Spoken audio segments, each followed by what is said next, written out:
Listen while the makers of Rexall drug products and 10,000 independent Rexall family druggists bring you Dick Powell as Richard Diamond, private detective.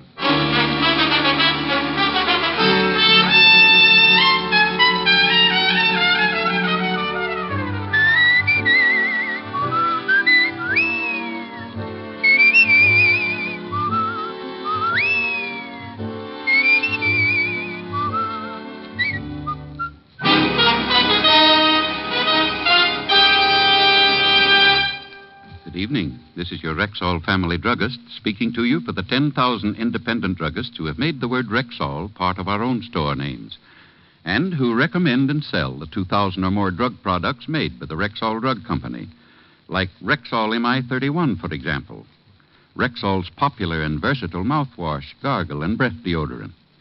Full-strength MI31 kills contacted germs almost instantly, yet will not harm the delicate membranes of the mouth and throat. Ask for Rexall MI31 at Rexall drugstores everywhere. And remember, you can depend on any drug product that bears the name Rexall. Good health to all from Rexall. Now your Rexall family druggist brings you another exciting half hour with Richard Diamond, private detective, starring Dick Powell.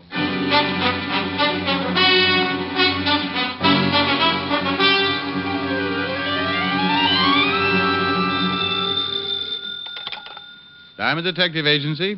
When it's murder or less and you're caught in a mess, if you can't pay my fee, my advice is confess. Rick, you old son of a gun. This is Frank. Frank?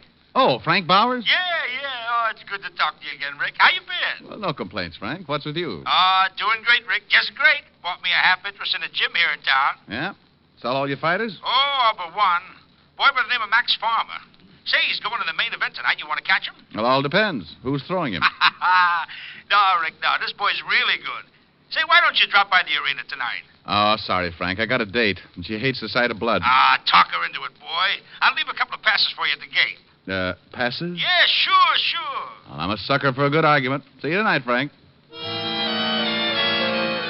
That night, I led Helen to our seats at ringside. She was dressed to kill, and from the look on her face, I thought I might be the first on her list. Rick.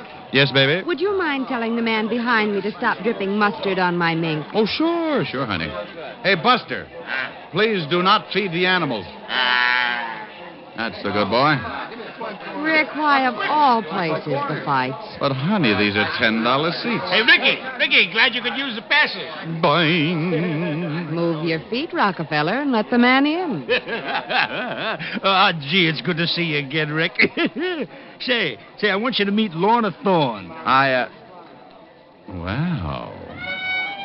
Hanging onto Frank's arm, I saw why boys like girls.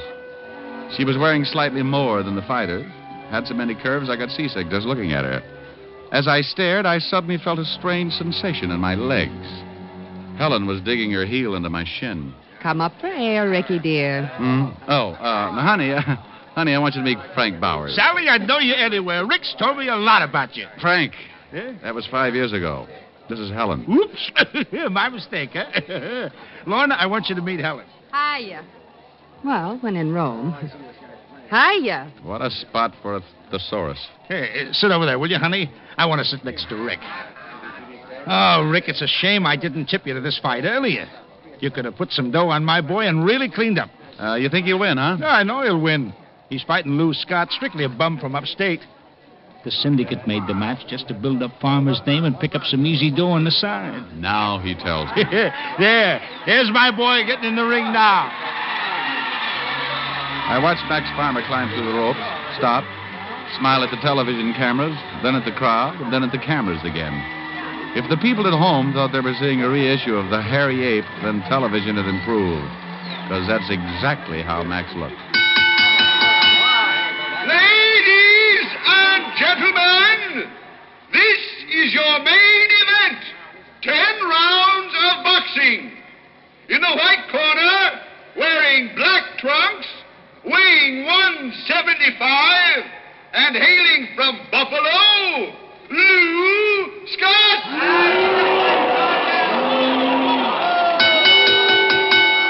And in the black corner, wearing purple and right from our own New York City, Max Farmer! The boys met in the center of the ring, received some fatherly advice from the referee, shook gloves, and went back to their corners. Okay, Max. Okay, now, boy, give it to him. Go on, get him, son, get him. Come on. Well, Frank was right. It certainly was a pushover. 2 minutes later, the fight was 7 counts from being over. Only it wasn't Lou Scott who was fast asleep on the canvas. The sleeping beauty was Frank's boy, Max Farmer. Max! Max, get up! Max, please, come on! Max! Max, get up! Get up, you bum! Don't you teach your fighters to duck, Frank? Oh, I don't understand it. It's all wrong, Rick. Rick, how can that man sleep up there with all this noise? Oh, Helen. Just call me Sal. Now can we go home? Sure, baby. Rick, stick around, will you? I may have a job for you. Oh? Yeah. Look, I'm going down to the dressing room. Meet me there in 10 minutes. Come on, Lorna. From the look on Frank's face, I could tell he was worried. So I took Helen outside and put her in a cab. She was a good sport about going home alone, though. Didn't say a word. Not even goodbye.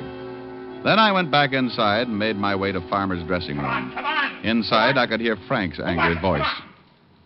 All right, so you won't tell me who. But you ain't going to get away with this, Max. I'll find out, and when I do, you'll be back there. Frank! I'll be right out, Rick. And remember this, you bum. We're through. See, through!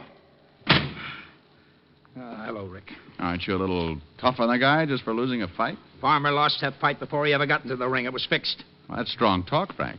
Got anything to back it up? Look, I know this boy. I trained him myself. He could have won tonight's fight with his eyes shut.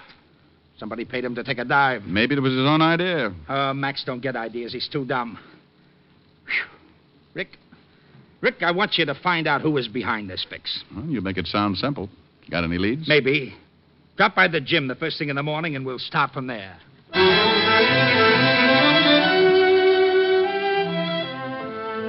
First thing next morning, I went down to Frank's gym. They say the early bird gets the worm, and I guess it's true. For standing right inside the door was none other than Sergeant Otis, pride and joy of the 5th Precinct. Pardon me, but aren't you Jack Dempsey? No, my name is... Diamond, you here? Very observant, Otis. You're improving. Learned to blow a whistle yet? Oh, why do I always have to run into you? Aren't you afraid to be out without your keeper? Where's Walt? Frank, what are you doing here? Oh, hi, Walt. Hi. Well, I've got a client here. What's your excuse? Routine check on a suicide. Guy by the name of Frank Bowers leaped from the Brooklyn Bridge. What? Frank Bowers? Yeah, know him? Yeah. Walt, are you sure about this? It's open and shut. 3 witnesses saw him do it. We pulled his body out of the river this morning. Oh, I can't believe it. Frank had no reason to kill himself. I was with him all last evening. That's a good reason. Shut up, Otis. Sorry, Rick, but these things happen. No, not to guys like Frank. He was no quitter. You sure about those witnesses? They're ordinary citizens, Rick. We took their statements this morning. That still sounds phony, Walt. Look, Rick, I know it's hard to believe a friend would take the easy way out, but in this case, it's a fact. Walt, Frank was a good friend. And before I believe he killed himself, someone's got to convince me. All right. Otis, drive Diamond out to those witnesses' homes. I'll walk back to the office. Oh, Lieutenant, why do you always pick on me? Fate, Otis. Don't fight it. It's bigger than us. Come on. Otis drove like a madman, which was strictly in character. The first witness, a butcher named Henry Burton, was at work. But the butcher's wife, a typical homemaker, gave us her version of Frank's death. And just like I told the police, off went the overcoat and over he went. Oh, it was awful. The woman trembled, Otis gloated, and I grabbed my hat. Her husband worked at a nearby market, and their stories checked. That took care of the first 2 witnesses. Then we drove to the home of Bill Voss, the third and final witness. Well, I was coming home from a late movie, and I started across the Manhattan approach to the bridge. This guy, Bowers, was about 10 yards in front of me. It was foggy, and I couldn't see him very well. But I could make him out when he stopped. He threw off his topcoat, climbed the guardrail, and dived in. I yelled, but it was too late. I'm the one who called the police. The stories all checked, but I still wasn't convinced. So I had Otis drop me off at Frank's gym. If Frank did kill himself, then there had to be a reason. I decided to check on Frank's partner, one Ben Lamb. I found him in his office. It's too bad about Frank. Lamb, what about the business here? Any trouble that might explain why Frank did it? No, everything's running smoothly here. Of course, it was last night's fight, but that's out of the question. Well, then maybe it's an answer. Keep talking. Well, the syndicate is looking for whoever fixed last night's fight. They play kind of rough when they're mad, and, well, maybe Frank was afraid of what they might do to him. Huh? You mean he'd kill himself just to save them a bullet? Nah, that's false economy. It's just a thought. Forget it. I have. But I take it you think Frank was behind the fix. I didn't say that. But Farmer couldn't plan it himself. He's too dumb. And Frank was too smart. I said it's just a thought. That you may be partly right. Maybe Frank's death does have something to do with last night's fight. Is Max Farmer around? I saw him outside earlier. Thanks. Mr. Diamond, might I ask what makes you so interested in Frank's suicide? Was it suicide, Mr. Lamb? Well, wasn't it suicide? I ask you first. See you around, Lamb.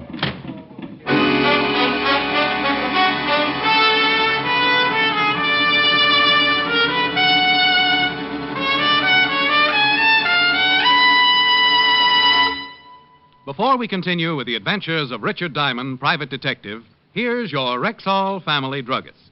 Last week, a customer told me that something I really like about Rexall milk of magnesia is that one bottle won't be so thick I can't even pour it, and the next one thin and watery. Somehow, Rexall milk of magnesia always seems to be just right. Well, ma'am, that's because every bottle of Rexall milk of magnesia has to meet an exacting standard of viscosity, or it won't wear the Rexall label. What do you mean by viscosity? Well, an easy definition would be the degree of thickness in a liquid. Now, Rexall scientists conduct scientifically precise tests on every batch of Rexall milk of magnesia to make sure it meets this constant standard of viscosity, because that's one big reason why you'll always get a uniform dosage from every bottle. Oh, and I thought it was all just an accident. Oh, no, ma'am. There are no accidents behind the fact. You can always depend on any drug product that bears the name Rexall. And now back to tonight's adventure with Richard Diamond, private detective, starring Dick Powell. I stood in the center of Frank's gymnasium, certain that Frank's supposed suicide had something to do with last night's fight. But how? That was the jackpot question. In one corner of the gym, I saw Max Farmer hitting a punching bag with a methodical, monotonous rhythm. I walked over to him. Max? Yeah. My name is Diamond. Yeah. I was a friend of Frank Bowers. Huh? Well, if you can spare any more words, I'd like to ask you a question. Look, if it's about last night, forget it, see? I don't know nothing about nothing. No argument there, but I came to see you about boxing. Huh? I don't get you. Well, Frank always said you were one of the best, and I thought you could give me a few pointers. Oh. You a fighter? No. I just like to show off at the Y. You know how it is. Oh, sure. Well, you get some trunks from the shower boy, and we'll go with you. You can learn plenty from me. Good, Max. That's just what I'm hoping to learn. Plenty. The shower boys gave me a pair of gloves and purple trunks. I felt like a self-conscious tulip as I entered the ring, but Max seemed quite impressed. Hey, you got a pretty good build. I also go steady. You all set? Yeah, I'm ready. Put 'em up. No, not above your head. Max, we come from different environments. Okay, let's go. Hey, you're not bad. Just lucky. Hey, wait till I tell my friends that I boxed with the Max Farmer. Yeah, they like that, huh? Like it? I'll be a hero. After all, Max, you've never lost a fight. I forgot last night. Sorry. Oh, don't think nothing about that fight. I'll be up there again. You'll see. Oh, no doubt. Hey, wait a minute. Let's take a break. I'm winded. Okay. Whew. You know, you fighters have a lot of perseverance. Huh? Yeah, that's what we got, all right, what you said. I guess good athletes are just born, huh? Not made. Buddy, that's the truth. You know, I've been in sports since grade school. Still at it? What, sports? Skip it. I bet you were good even then, Max. Oh, boy, was I. I played football in high school. Made All-State. Weren't always a boxer, huh? No, I've done everything. Hey, tell me. What's the greatest exhibition of sports in the world? Go on now, go on. Think. Shriners Convention? Shriners? Nah. The Olympics. And I was in them, too. Would have won, but Marshall Wayne beat me on points. My. Boy, I have a lot to tell my friends. You know, there's just one other fighter I'd like to brag about sparring with. That's Lou Scott. What? That Scott's a bum. I could whip him with my eyes shut. Oh? I heard that's how you lost. Look, forget about last night. That fight was... Go on, Max. Yeah, I had a headache last night, that's all. Now I gotta take a shower. See you around. It was the first time I'd ever gone fishing in a boxing ring. I was hoping to find out who was behind the fix. That might throw some light on Frank's death. But to coin an old phrase, the big one got away. Next on my list was the girl Frank was with at the fight, Lorna Thorne. She danced at the Silver Circle, a small nightclub not far from the gym. I went backstage, climbed the iron stairs, and found her room. Just a sec. Well, Mr. Diamond. Hello, Miss Thorne. Sit down. Care for a drink? Well, it all depends. Are we drowning our sorrow or celebrating? I don't get you. Well, you don't seem too upset about Frank. Oh, that. I'm not the type to cry, honey. Ruins mascara. Oh, don't get me wrong. I liked Frank. Liked him a lot, but we were both in it just for the laughs. Mm-hmm. Tell me, did Frank come up here after he left the arena? Yeah. He came up and we talked till it was time for my number. He left about midnight. Did he seem upset? Now that you mention it, he did. Lorna, how well do you know Ben Lamb? Only seen him around. Why? Well, Lamb thinks Frank might have been behind the fixed fight. Could be. He sure was nervous. I see. You and Lamb didn't compare stories by any chance? I told you, I've only seen him around. Uh-huh. Hey, this is a nice mink coat. Been saving unemployment checks? I'm a working gal, remember? Oh, come now, honey. You don't earn enough here to buy this kind of coat. I'm a bookie on the side. Fedderson's Furriers on the label. That's real richy, kid. Thanks. Now I gotta change. Okay. Oh, don't run off. I'll only be a minute. Some other time, honey. Suit yourself. I'll be around. I'll bet you will.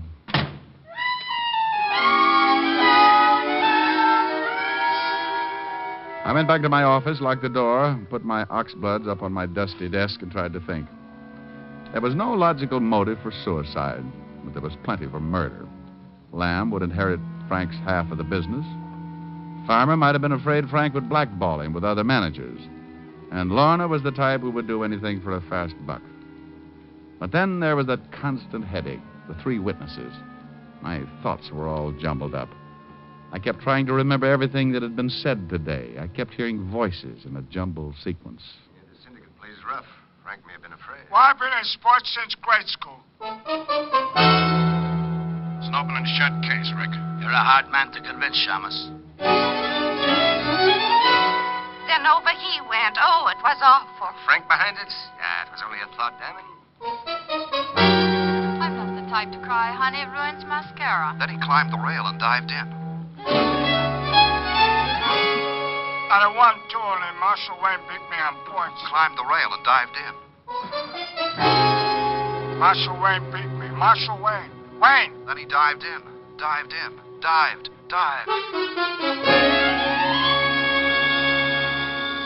I had it. I knew how Frank was killed. Hello? Mr. Diamond, this is Francis. It was Helen's butler calling to invite me to dinner that evening. He said something about Helen expecting me, but I wasn't listening. I kept hearing that witness say Frank dived in. It was the answer to the whole thing. Mr. Diamond, sir, are you listening? Francis, if you were going to commit suicide... Sure, sir. I beg your pardon, sir. Look, if you were going to kill yourself from the Brooklyn Bridge, what would you do? Oh, dear. I'd reconsider. No, Francis. If you really were, would you jump or would you dive? Why, I'd probably jump, sir. Yes, I'm sure I would. Well, of course. It's a natural thing to do. See you later, Francis. The pieces began to fall into place. I remembered something Max Farmer had said earlier. Marshall Wayne had beaten him on points. Marshall Wayne. I had associated that name with boxing, but now... I checked in the sports almanac. Listed under the 36 Olympics, I found Marshall Wayne won the high diving competition that year, and Max had competed with him. Now I was certain. First, I put in a call to Fedderson's Furriers for some information. So far, so good. Then I called Walt and told him to meet me at the gym. It was closing time when I got there, and most of the fighters were leaving, but I caught sight of Max Farmer as he made his way out of the showers. How's the water, Max? Huh? Diamond. What's the matter? You don't look happy to see me. What are you doing here? The boys at the Y, remember? I came for some more pointers. It's closing time. Oh, that's too bad. That's the only reason you don't want to spend some time with me, huh? Yeah. You're not too tired. Me? I'm never tired. It's just closing up, that's all. Well, Max, old pal, I've got good news for you. I fixed it with Lamb for me to lock up when we're finished. Huh? Well, Not scared by any chance? Me scared of you? Why? Get some trunks. You'll see who's scared. I wondered if my Blue Cross plan was still in effect as I changed clothes and followed Max out to the ring in the middle of the deserted gymnasium. Max had an ugly scowl on his face, and I knew that this time he would pull no punches. Ouch. Hey, playing rough, eh, pal? You got a lousy guard. That's all. Hi. You act nervous. Tired of boxing? Maybe you'd rather be swimming, huh? Huh? Oops, sorry. Now your guard is down. Of course, a born athlete like you would be happy doing anything in the way of sports, I suppose. Maybe even diving. Your guard, pal, your guard.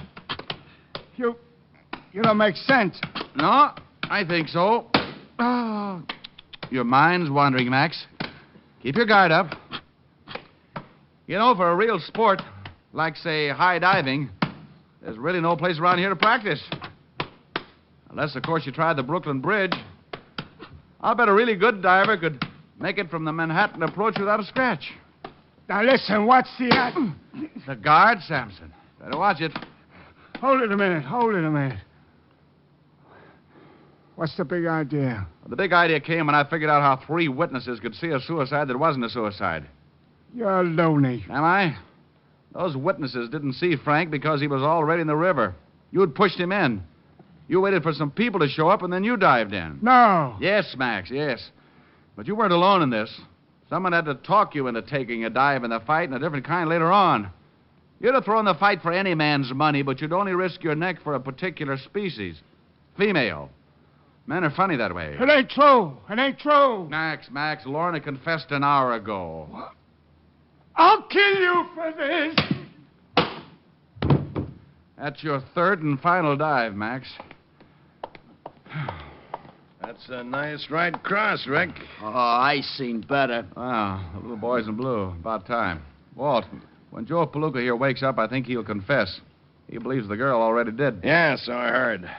Rick, how did you figure her in this mess? Well, like most females, she couldn't wait for a mink coat.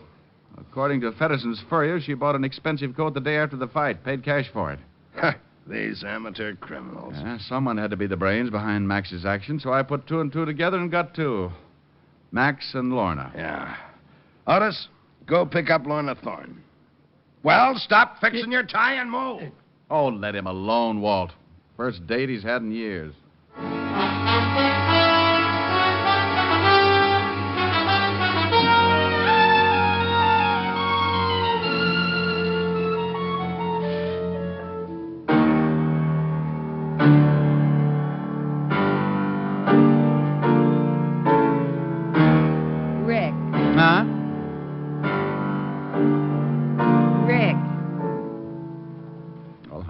What is it?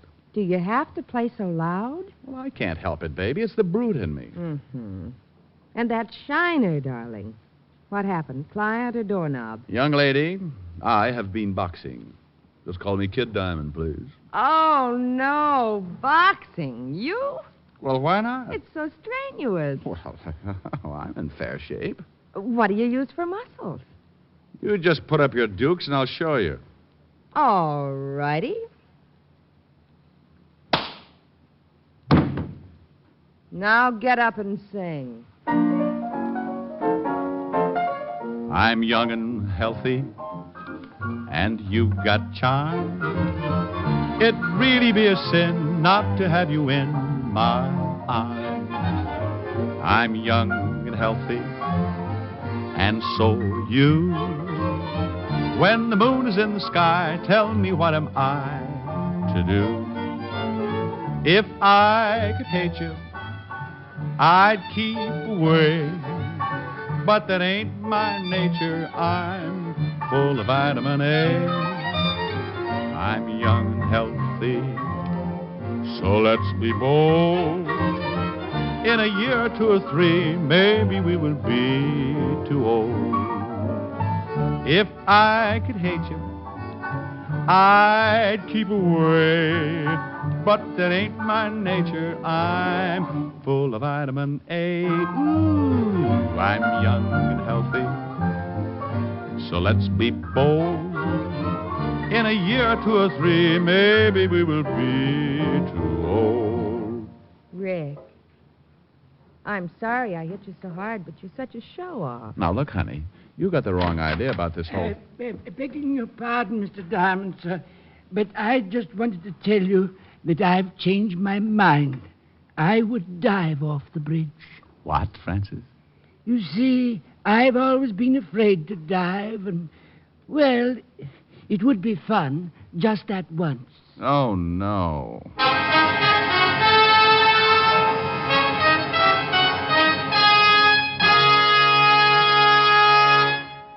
Again, here's your Rexall family druggist.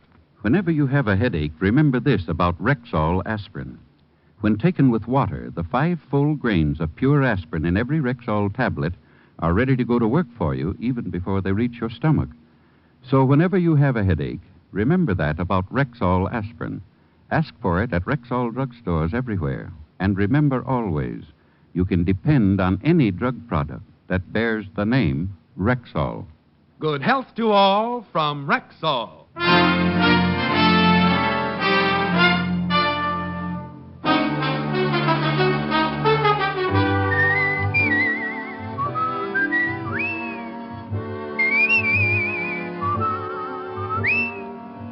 Richard Diamond, Private Detective, stars Dick Powell in the title role and is written by Richard Carr and Marvin Marks with music composed and conducted by Frank Worth.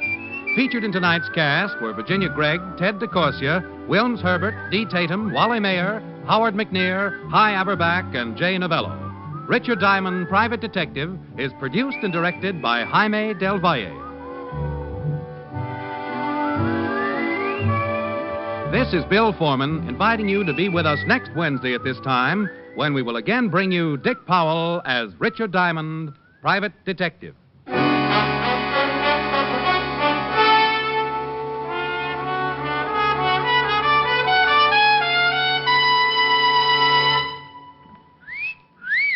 Hiya, beautiful. Get lost, Bristlepuss. You need a shave. But I have shaved. What else do you want me to do? Silly boy, she wants you to go Stag. Go Stag? But why? Because Stag is Rexall's exclusive line of men's good grooming aids, like Stag Brushless Shave Cream. No fuss, no massage, just smooth it on, and presto, you get a clean, close shave. Your face stays smooth and whiskerless all day long. I'll do it. I'll go Stag. That's it. Join the Stag line now at Rexall drugstores everywhere. Yes, to make girls care. Go Stag. This is NBC, the National Broadcasting Company.